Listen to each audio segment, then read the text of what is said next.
فإذا عزمت فتوكل على الله إن الله يحب المتوكلين سبحان الله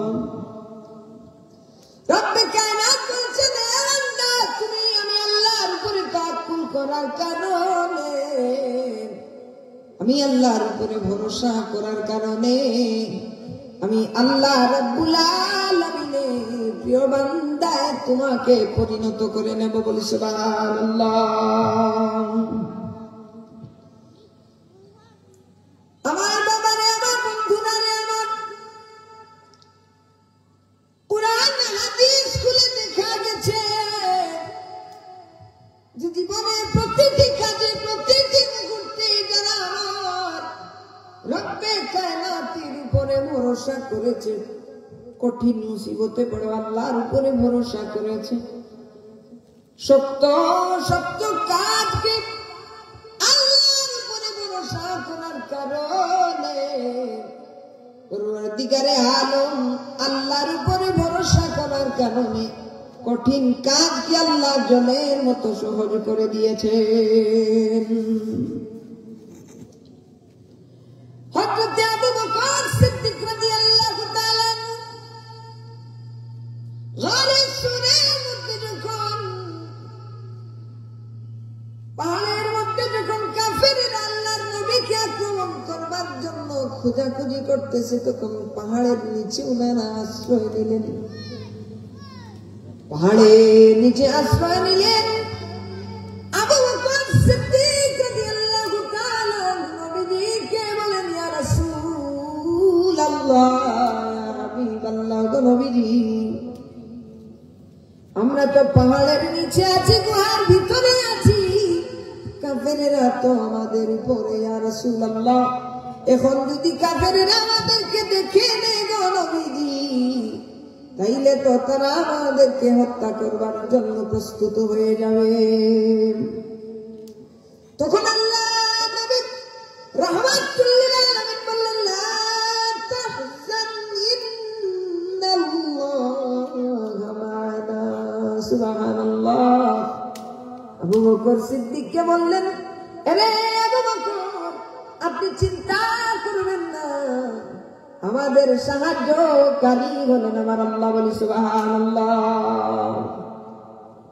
আল্লাহর উপরে ভরসা করতে দেরি হইল মাকড়সা জাল বাঁধতে দেরি হইল না কবুতর এসে ডিম পাড়তে দেরি হইল না পরওয়ারদিগারে আলমের উপরে ভরসা করার কারণে কঠিন ঘাট থেকে আল্লাহ রাব্বুল আলামিন উদ্ধার করে নিলেন বলি সুবহানাল্লাহ হযরত মূসা কালিমুল্লাহ সমুদ্রের মধ্যে সে দাঁড়িয়ে গেলেন পিছন দিকে ফেরাউন বাহিনী উনাকে মারার জন্য কতল করবার জন্য তারা ধেয়ে আসতেছে তেড়ে আসতেছে উনার কম বলে নবী মূসা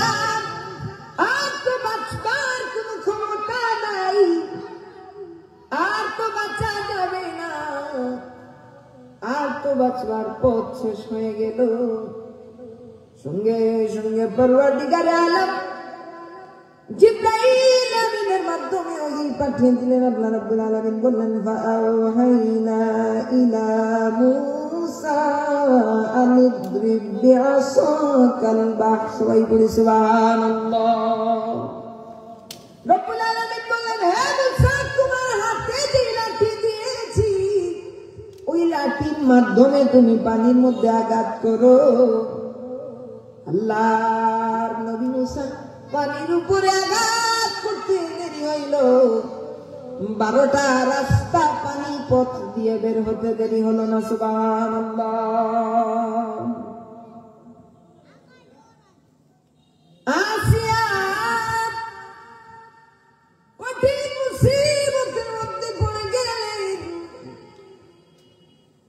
উনাকে দুই হাতে পেরাকে মারিয়া কোটি কোটি কাফেরের সামনে উনাকে রাখা হলো চাপ দেওয়া হলো এ আসিয়া তুমি আমাকে ফিরাউন বলে, আসিয়া তুমি আমাকে প্রভু মানো, তুমি যদি আমাকে প্রভু না মানো তাইলে তোমাকে কাতল করে নেব। উনাকে বারবার বলে কইল, কিন্তু ডাক দিয়া বলে,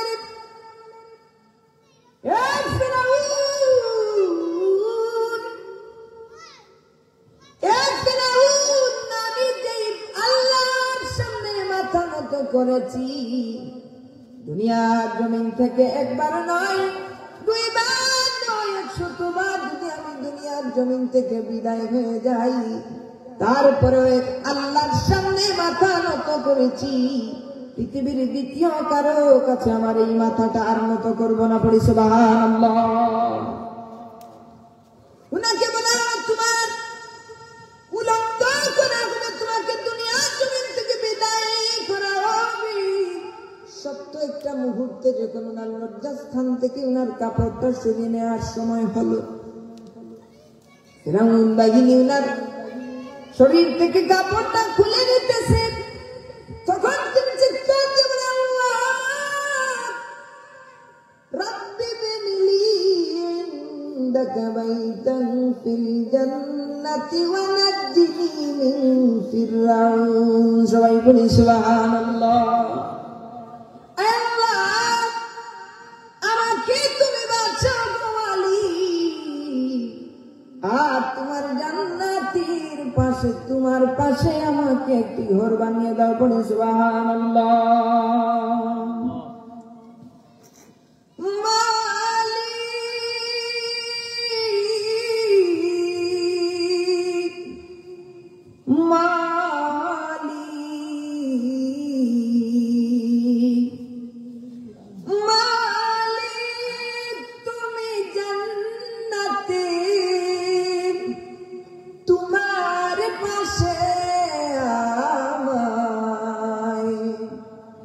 একটি ঘর বানিয়ে দিও, একটা ঘর বানিয়ে দিও। সে বিভীষিকাময় মহাদিনে তোমার প্রতিবেশী করে নিও।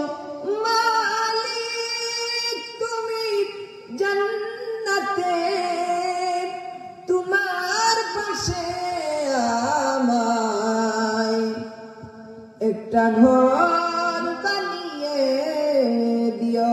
সবাই চিৎকার দিয়ে বলি না সুবহানাল্লাহ।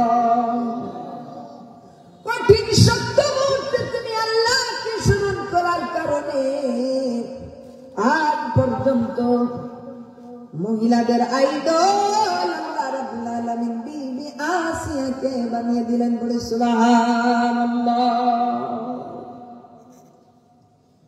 কোরআন হাদিস খুলে দেখা যায়, পৃথিবীর জমিনের মধ্যে যত সত্য কাজ হোক না কেন, যে বাজারাই কঠিন মুসিবতের সময়, অভাব অনটনের সময়, সত্য পরীক্ষার সময় যদি কেউ আমার আল্লাহর উপরে ভরসা করে, তাইলে ওই কঠিন কাজটাকে আল্লাহ সহজ করে দেন। তবে আর আল্লাহর উপরে ভরসা করার কারণে আল্লাহ রাব্বুল আলামিন আল্লাহর ওই বান্দাকে আল্লাহ জিন্দেগীর তামাম কসুরিকে পর্যন্ত ক্ষমা করে দেন। সুবহানাল্লাহ।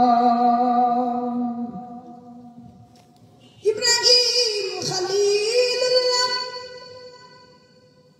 কঠিন অগ্নিকুণ্ডের মধ্যে ফেলা হবে,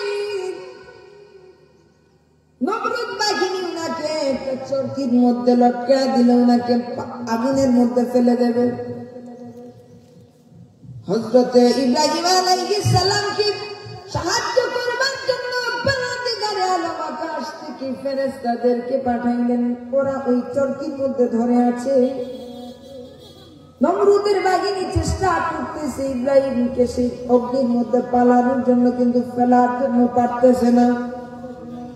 শয়তানের কুমন্ত্রণায় নমরুদ কিছু মহিলা এবং ছেলেকে সেই চরকির সামনে না চাইল, ফলে ফেরেশতারা চলে গেল। কঠিন সময় ফেরাউন তার সাম্রাজ্যের 2 তলা থেকে সাম্রাজ্যের উপর থেকে দেখে আসতেছে আর আনন্দ ফুর্তি করতেছে। ইব্রাহিম আলাইহিস সালাম দেখে বললেন, ফেরাউন তুই ফেরাউন 100,000 বার তুই আমাকে অগ্নির মধ্যে ফেলে জ্বালাইবার চেষ্টা করো, আমার পারবে না রে, কারণ হাসবি আল্লাহ, আমার আল্লাহই আমার জন্য যথেষ্ট। করি সুবহানাল্লাহ।